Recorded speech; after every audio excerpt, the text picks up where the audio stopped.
Rescuers are scrambling to find a way to save 12 boys and their soccer coach who are trapped in a cave in Thailand. But rising rainwaters and changing oxygen levels have severely hindered any efforts to get the boys out. It's also the beginning of monsoon season in the area, and heavy rains are expected to really threaten rescue efforts. Brent Clevenger is the president of Swim Scuba. He joins me now via Skype to talk about the rescue strategy. Brent, I know this is such a delicate operation. Walk us through sort of some of the conditions that the divers will face if they actually go in to attempt this rescue. So as I understand it, the trek for an experienced diver is 5 to 7 hours on his own just to get into the cave to where the boys are currently at.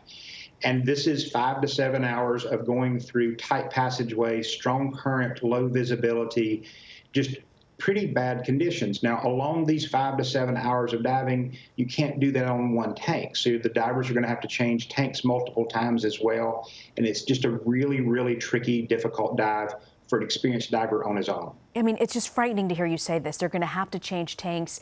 The vast majority, is my understanding, don't even know how to swim. If you've ever dived before, you know, you use those oxygen tanks, and there's a tendency for new divers to sort of suck up a lot more oxygen. I mean, you're saying that you've got to change these oxygen tanks. How do you think these boys can fare not knowing how to swim and never having done this before?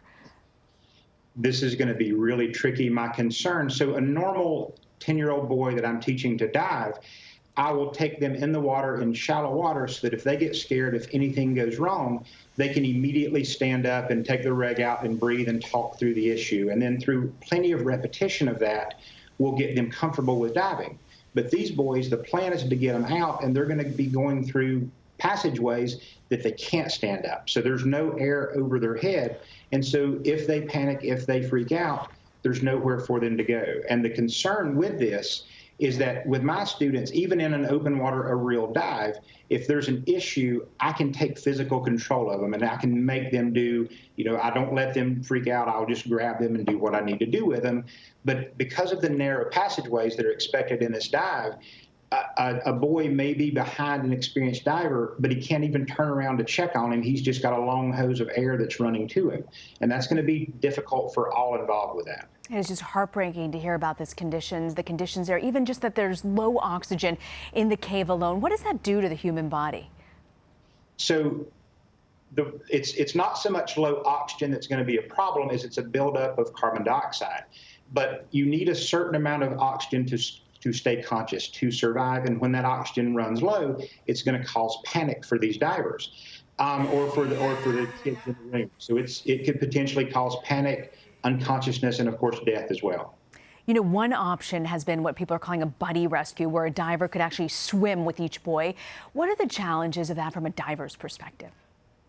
Once again, going through tight passageways, strong current, limited visibility. Limited visibility is something that I would expect in this because of the storms that there's going on right now. And limited visibility, we've all seen normal divers that dive in clear water that's blue and you can see and the divers can see, just like kind of like air. But now think of doing all these difficult dives, managing these boys, but in chocolate milk, where you can't even necessarily see your own watch to see how much air you've got in your tank or anything like that. Incredible. But for you as an experienced diver, Brent, what do you think right now is possibly the main rescue option for these boys? I think the best rescue option at this point is to teach them to dive, try to get multiple divers watching one boy at a time, and just do the best with it. I would say there's not a good option.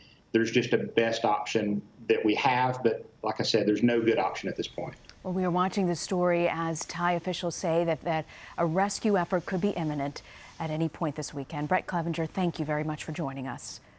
Yes, ma'am. Thank you.